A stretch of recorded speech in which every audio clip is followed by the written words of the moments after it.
स्वास्थ्य मंत्री डॉक्टर राजीव सैजल जी, जहां हमारे बीच में Vijay Jyoti Sain ji, Roopdas Kashyap ji, principal secretary health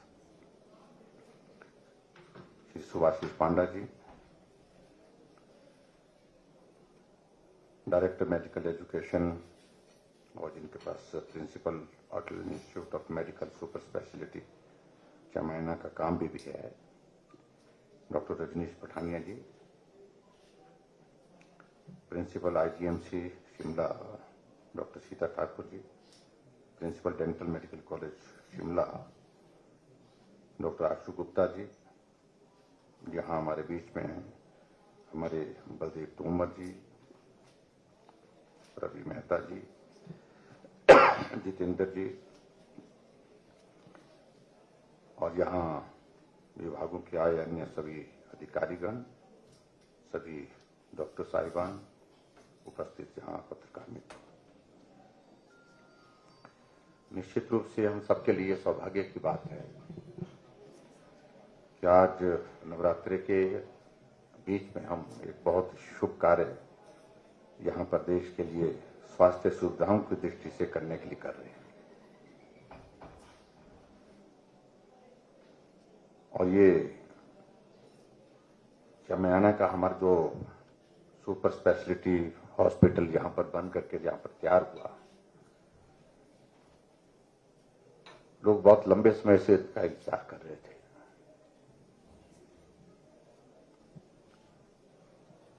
आज ये भवन बन करके तैयार हुआ और उसके बाद आज इसको डेडिकेट किया हमने। और हिमाचल प्रदेश में मेरा ये मानना है कि स्वास्थ्य की सुविधाओं को बहुत बेहतर ढंग से आने वाले समय में देने की परिस्थिति में हो पाएंगे। और इसके कारण सबसे बड़ी बात तो जो हमारा आईजीएमसी का एक लोड रहता है, वो लोड काफी हद तक यहां भी ट्रांसफर होगा। और उसके कारण जो है वहां की जो एक कई बार सारा सिस्टम वहां पर चौक हो जाता है, तो उसमें एक बहुत बड़ी मदद जो है इस सुपर स्पेशलिटी हॉस्पिटल चमैना के माध्यम से मिलेगी। मैं इसके लिए विशेष तौर से आभार व्यक्त करना चाहूंगा अपने देश के उस वक्त के स्वास्थ्य मंत्री और वर्तमान में हमारी पार्टी के राष्ट्रीय अध्यक्ष जगत प्रकाश नड्डा जी का। इस काम को शुरू करने के लिए उनकी बहुत महत्वपूर्ण भूमिका रही है। और आज संयोग है कि जब हम यहां उद्घाटन करने के लिए इस परिसर में यहां पर उपस्थित हैं, तो उनका फोन आया था। तो मैंने कहा आपके ही काम का हम जो उसको शुरू किया था, आपने उसको पूरा करने के बाद उद्घाटन कर रहे हैं। तो उन्होंने कहा कि मेरी ओर से भी सबको बहुत बहुत बधाई और शुभकामनाएं। मेरा ये मानना है कि हिमाचल प्रदेश में स्वास्थ्य की सुविधाओं को उपलब्ध करवाने के लिए हमने पिछले कुछ अरसे से बहुत बेहतरीन जो है वो काम करने की दिशा में कदम उठाए हैं। लगभग 4-5 सालों से हिमाचल प्रदेश में जो इंफ्रास्ट्रक्चर की एक जरूरत हम स्वास्थ्य के क्षेत्र में महसूस करते थे, उसको स्ट्रेंथन किया है। और उसमें आज जहां तक हमारे इस हॉस्पिटल की बात है, 262 करोड़ की लागत से भवन यहां पर बन करके तैयार हुआ है। और जो मुझे बताया गया कि 283 इसमें जो है वो बेड्स की सुविधा इसमें रहेगी और 50 अलग से जो है वो आईसीयू बिस्तरों के भी इसमें व्यवस्था रहेगी, जो हमारे लिए एक बहुत बड़ा विषय है। आईसीयू का विषय हमारे लिए आईजीएमसी में भी अभी तक थोड़ा महसूस कर रहे थे कि जितनी सुविधा होनी चाहिए। कई बार हमको पेशेंट के जो परिवारजन जो हमको फोन करते हैं कि आईसीयू चाहिए, लेकिन आईसीयू हमारे पास उपलब्ध नहीं होता था। लेकिन आज की तारीख में हमने काफी हद तक जो है, मुझे इस बात को लेकर के कोई कहने में संकोच नहीं है, जब हमने सरकार में काम शुरू किया लगभग 5 वर्ष पहले, तो आईसीयू का हमारा यहाँ हिमाचल प्रदेश में पूरा जो कैपेसिटी हमारे पूरे हॉस्पिटल में थी, लगभग 50 बेड आईसीयू के थे कुल। तो आज उसमें काफी हमारी इंक्रीज हुई है, जिसको वेंटिलेटर की सुविधा के साथ अगर हम कहें तो आज पूरे हिमाचल प्रदेश में हम उस दिशा में बहुत आगे बढ़े हैं। और मुझे इस बात की भी प्रसन्नता है कि आज जहां इस सुपर स्पेशलिटी हॉस्पिटल का यहां इनॉग्रेशन हुआ, इसके कुछ ही दिन बाद हम बिलासपुर में ऑल इंडिया मेडिकल इंस्टीट्यूट का भी 5 तारीख को 5 अक्टूबर को उसका इनॉग्रेशन करने जा रहे हैं। और निश्चित रूप से वो भी हिमाचल प्रदेश के लिए एक मील का पत्थर साबित होगा स्वास्थ्य की सुविधाओं को उपलब्ध कराने के लिए। अन्यथा आज से पहले तो हम यही होता था, एम्स का मतलब है दिल्ली, एक पीजीआई होता था, पीजीआई का आगे कहां है तो इसके बारे में पूछने की आवश्यकता नहीं, पीजीआई का मतलब चंडीगढ़, एम्स का मतलब दिल्ली। तो अब हमारा जो एम्स का मतलब बिलासपुर भी होगा, ये हमारे लिए खुशी की बात है। अच्छी सुविधाएं स्वास्थ्य की वहां पर मिलेगी। और उसी तरह से हमारा जो पीजीआई सैटेलाइट सेंटर हमारा ऊना का भी आने वाले समय में बनकर तैयार होगा, वो भी स्वास्थ्य की सुविधाएं बहुत बेहतर ढंग से देने की दिशा में एक सराहनीय कदम हमारे लिए होगा। और हिमाचल प्रदेश में हमारे लिए प्रसन्नता इस बात की है कि छोटा प्रदेश, लेकिन उसके बावजूद भी हमारे हिमाचल प्रदेश में गवर्नमेंट सेक्टर में ही हमारे 6 मेडिकल कॉलेज गवर्नमेंट सेक्टर में है। आईजीएमसी शिमला पहले से चल रहा है, टांडा मेडिकल कॉलेज पहले से चल रहा है, उसके बाद मंडी का मेडिकल कॉलेज शुरू हुआ, चंबा का शुरू हुआ, नाहन का शुरू हुआ, हमीरपुर का शुरू हुआ। और उस दृष्टि से एक वक्त की परिस्थिति ऐसी रहती थी जब डॉक्टर की शॉर्टेज होती थी, हमारे पास बहुत ज्यादा शॉर्टेज होती थी। और अभी हमारे लिए ये परिस्थिति है हिमाचल प्रदेश में कि पोस्टें कम है, डॉक्टर ज्यादा है। हमें ये सुनने को मिलता था कि दूर दराज के इलाके में डॉक्टर नहीं है, डॉक्टर नहीं जाते हैं। इस बजट में हमने एक प्रावधान किया कि वे 500 डॉक्टर एक साथ, और हिमाचल के इतिहास में पहली बार ये हुआ कि 500 डॉक्टरों की एक साथ भर्ती की प्रोसेस शुरू हुई। हमने अनाउंस किया बजट में, और बजट के बाद 300 डॉक्टर की भर्ती की प्रक्रिया पूरी हो गई है। और उसके बाद आने वाले समय में और भी डॉक्टर्स हमारे भर्ती होकर के जो है वो स्वास्थ्य की सुविधाएं देंगे।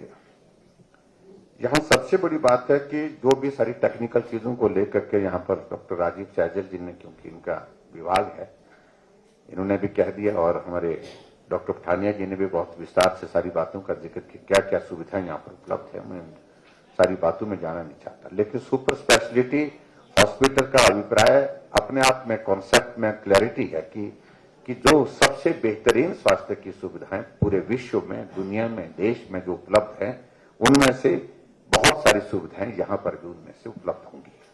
ये हमारे लिए खुशी की बात है। और ये हॉस्पिटल का भवन बहुत दूर से दिखता है, हम कहीं आ रहे होते हैं, जा रहे होते हैं, चौपर में जाते हैं, चाहे सड़क से मार्ग से भी जाते हैं, जहां से जो नजर पड़ती है दूर से दिखता है। उस दृष्टि से तो मैं इस भवन जो बना है इसके लिए बधाई भी देता हूं। HSCC का इसमें बहुत बड़ा कंट्रीब्यूशन रहा है, उनने बहुत तेजी से इस काम को किया। क्वालिटी वर्क के लिए आप लोग जाने जाते हैं, मैं उम्मीद करता हूं कि उसके मुताबिक आप लोगों ने यहां पर भी काम किया है।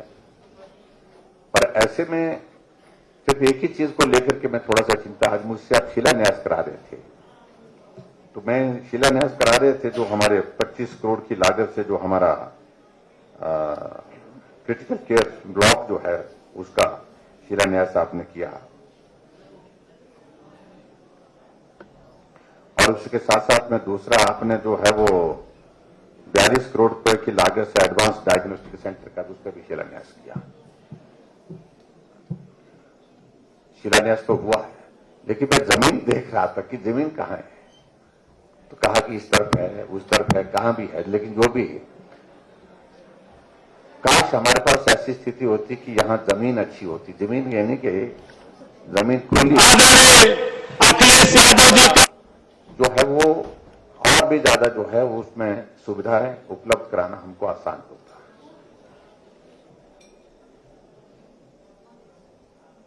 इस बात की कमी हम महसूस करते हैं। और हिमाचल में हमारे यहां सभी जगह इस परिस्थिति है, और स्थान के चयन करते वक्त जो है वो इन सारी चीजों को लेकर के विचार होना चाहिए। खुली जगह, खुली स्थान पर होनी हो तो उसको डेवलप करने में आसानी रहती है। और मैं पिछली बार जब इंस्पेक्शन पर आया था, यहां पर विजिट पर आया था, तो मैंने कहा कि फैकल्टी के लिए और जो हमारे स्टाफ दूसरे हैं, तो सब लोगों के लिए यहां पर जो रेजिडेंशियल अकोमोडेशन, क्योंकि संभव ही नहीं है इतने दूर से आना जाना कहीं से, और यहां ये तो गांव है, ये तो पंचायत है, तो इतने अकोमोडेशन, इतने घर तो यहां पर भी नहीं मिलेगी। रेंटेड अकोमोडेशन किसी ने लेनी हो वो भी इतनी ज्यादा उपलब्ध नहीं हो पाएगी, तो वो भी साथ साथ में प्लान करने पड़ेगा। तो मैं अभी तक देख रहा हूं, तो अभी तक उसका प्रोविजन इसमें शायद मेखला अभी तक नहीं, अभी वो सबसे पहले करना पड़ेगा, वो सबसे जरूरी है। आपकी मशीन तो इलाज नहीं कर पाएगी, आदमी को आना ही पड़ेगा, डॉक्टर को आना पड़ेगा, स्टाफ नर्स को आना पड़ेगा, एक टेक्नीशियन को आना पड़ेगा। आते जाते में ही वक्त बहुत ज्यादा निकल जाए तो बहुत ज्यादा उसमें हम सुपर स्पेशलिटी की सुविधाएं यहां उपलब्ध करा रहे हैं, अगर स्टाफ ही हमारे पास आने जाने में देर होता तो उसमें बहुत बड़ी कठिनाई रहती है। तो उसको मुझे लगता है कि प्रायोरिटी के साथ सोचना चाहिए आने वाले समय में, ताकि जो स्टाफिंग होगी यहां पर, ओवरऑल स्टाफिंग का तो हमने यहां पर कर दिया। कितना स्टाफ हमने यहां से यहां स्वीकृत किया है? 250 प्लस टेक्निकल में 295 यानी कि 300 का स्टाफ हमने यहां पर सैंक्शन उसकी हमने दे दी है, और आने वाले समय में प्रोसेस शुरू होगा तो ये बहुत जल्दी ये पोस्टें फिलअप भी होंगी। तो सुविधाएं, मेरे कहने का अभिप्राय यही है कि हम तभी बेहतर ढंग से दे सकते हैं जब हम यहां पर ये सारी फैसिलिटीज जो है वो हम पर उपलब्ध कराने की स्थिति में हो पाएंगे। इस पर मुझे लगता है सोचना पड़ेगा। और दूसरी सारी चीजों को लेकर के मुझे बहुत विस्तार से कहने की आवश्यकता नहीं है। और टेक्नोलॉजी में मुझे इस बात की खुशी है कि सीटी स्कैन की मशीन जो हमने अभी देखी, तो ये ऑल इंडिया मेडिकल इंस्टीट्यूट के बाद हिमाचल प्रदेश का दूसरा इंस्टीट्यूट ये है, उसका तो इनॉग्रेशन अभी होना है, यहां इनॉग्रेशन हो गया। तो पहली सुविधा, अगर इस लैब 256 स्लाइसेस के कितना बताया, 256 का, हाँ, तो ये इसका मतलब फास्ट है। मुझे ये टर्मिनोलॉजी समझ में नहीं आती इसमें क्या होता है, लेकिन हम सुनते हैं कि भाई इससे फास्ट होता है, रेडिएशन कम जाती है, उसमें इम्पैक्ट उसका नहीं होता है, ज्यादा कम रेडिएशन जाती है इसमें, तो अच्छी बात है। लेकिन इन सारी चीजों को और बेहतर करने के लिए हम जो यहाँ करने की चीजें हैं उसमें क्या, किस प्रकार फेस्ड मैनर में मुझे लगता है प्लान करना चाहिए इसको। हम हेफाजत तरीके से जो चीज बाद में की जा सकती है उसको बाद में करें, जो पहली आवश्यकताएं हैं उनको हम कैसे करें, उनकी सारी चीजें। अब मैं यही देख रहा था, पेशेंट यहां आएगा, पेशेंट एडमिट होगा, अगर उस पेशेंट के साथ किसी ने अगर कहीं खाना हो तो कहाँ उपलब्ध है, तो वो चीज मुझे दिखी नहीं कहीं। कैंटीन वगैरह की सुविधा तो होगी इसमें शायद, लेकिन है तो है, लेकिन उसके लिए हमको बाहर भी सारी चीजों को लेकर के वो भी चीजें होनी चाहिए, क्योंकि पेशेंट होगा, पेशेंट के साथ अटेंडेंट होगा, अटेंडेंट के साथ कहीं कोई ना कोई रिलेशन में आता जाता रहेगा। तो ये सारी चीजों को लेकर के साथ साथ हमको प्लान करना पड़ेगा, और धीरे धीरे वो सारी चीजें मैं उम्मीद करता हूं कि वो सारी चीजें ठीक होंगी फेज मैनर में। लेकिन प्लानिंग करनी चाहिए, पहली आवश्यकता हमारी क्या है, और उसके बाद दूसरी आवश्यकताएं क्या है, तीसरी आवश्यकताएं क्या है, उन सारी चीजों पर फेज मैनर में काम करते हुए आगे बढ़े, और ये हॉस्पिटल एक ऐसा हॉस्पिटल बने जिस पर पैसा भी हमने काफी खर्च किया है, और ऐसे में इसकी सुविधाएं इस प्रकार से हैं, लोग अपने आप बोले कि बहुत अच्छी सुविधा यहां इस हॉस्पिटल के माध्यम से उनको प्राप्त हुई है, तब उसका आनंद है, तब मुझे लगता है कि हमें प्रसन्नता होगी कि जो काम किया है वो अच्छा काम किया है। तो इसलिए मैं बहुत ज्यादा बात न करते हुए, मुझे इस बात की खुशी है कि जहां प्रदेश में हमने स्वास्थ्य के क्षेत्र में हमारे डॉक्टर्स ने बहुत अच्छा काम किया है, कोविड में हमारे स्टाफ ने, चाहे वो हेल्थ केयर वर्कर हैं, चाहे कोई भी कैटेगरी के वर्कर्स हैं, सब लोगों ने बहुत बेहतरीन काम किया है। और वैक्सीनेशन में विशेष तौर से तो उन सारी बातों के लिए मैं आप सबको वहां जहां बधाई देता हूं, वहां मैं उम्मीद करता हूं कि आने वाले समय में ये इंस्टीट्यूशन जिस प्रकार से हिमाचल प्रदेश में एक ही चीज होती थी, पहले आईजीएमसी होता था कि कोई पेशेंट अगर डिस्ट्रिक्ट हॉस्पिटल से कहीं रेफर होता था तो दो जगह का नाम ज्यादा होता था, या तो पीजीआई या तो आईजीएमसी। एक गांव में साधारण जो पढ़ा लिखा भी नहीं है तो उसको भी पता होता है आईजीएमसी। आईजीएमसी का मतलब शिमला। तो ये चमियाना का नाम भी ऐसा हो जाए और इसका नाम हमने अटल जी के नाम पर रखा है। तो इस तरह का इस संस्थान का भी नाम ऐसा हो, ऐसा मैं आप सबके माध्यम से मैं इस बात के लिए आग्रह करूंगा कि आप सब लोग इस संस्थान को आगे बढ़ाने के लिए काम करें, बेहतर काम करें और अपनी एक पहचान बनाने में ये संस्थान कामयाब हो, ऐसा मेरा मानना है। और आज के इस अवसर पर आप सबको बहुत बहुत बधाई और शुभकामनाएं। धन्यवाद।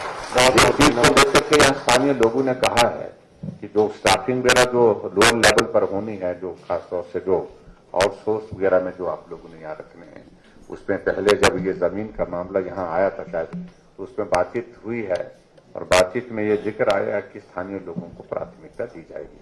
उस सारी बात को लेकर के आप निश्चित रूप से ध्यान में रखें ताकि स्थानीय लोगों को रोजगार भी मिले और साथ साथ में लोगों को स्वास्थ्य अच्छी सुविधा मिले। धन्यवाद। Thank you. बहुत बहुत